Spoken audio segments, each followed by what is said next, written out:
IMF کی جانب سے گورننس کی خامیوں کی نشاندہی کے بعد اہم فیصلہ سامنے آ گیا۔ وزیر اعظم شہباز شریف نے اقتصادی گورننس سسٹمز کے ذریعے وفاقی وزیر خزانہ کی سربراہی میں 15 رکنی کمیٹی بنا دی۔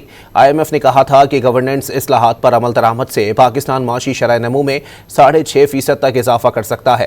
حکومتی ذرائع کے مطابق کمیٹی کا قیام وزیر اعظم کی اقتصادی گورننس اصلاحات کا حصہ ہے۔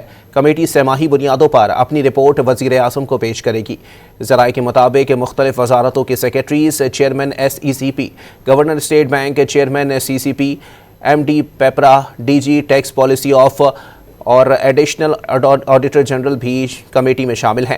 Governance and corruption diagnostic assessment report گزشتہ سال نومبر میں جاری کی گئی تھی۔ رپورٹ میں IMF نے کہا تھا کہ گورننس میں بہتری سے پاکستان کافی معاشی فوائد حاصل کر سکتا ہے۔ IMF کی جانب سے گورننس کی خامیوں کی نشاندہی کے بعد اہم فیصلہ سامنے آ گیا۔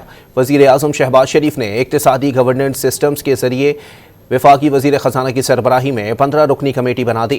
IMF نے کہا تھا کہ گورننس اصلاحات پر عمل درآمد سے پاکستان معاشی شرح نمو میں 6.5% تک اضافہ کر سکتا ہے۔ حکومتی ذرائع کے مطابق کمیٹی کا قیام وزیر اعظم کی اقتصادی گورننس اصلاحات کا حصہ ہے۔ کمیٹی سہ ماہی بنیادوں پر اپنی رپورٹ وزیر اعظم کو پیش کرے گی۔ ذرائع کے مطابق مختلف وزارتوں کے secretaries, chairman SECP، governor state bank, chairman CCP، MD PPRA, DG tax policy of اور ایڈیشنل آڈیٹر جنرل بھی کمیٹی میں شامل ہیں۔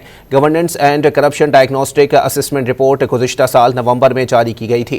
رپورٹ میں IMF نے کہا تھا کہ گورننس میں بہتری سے پاکستان کافی معاشی فوائد حاصل کر سکتا ہے۔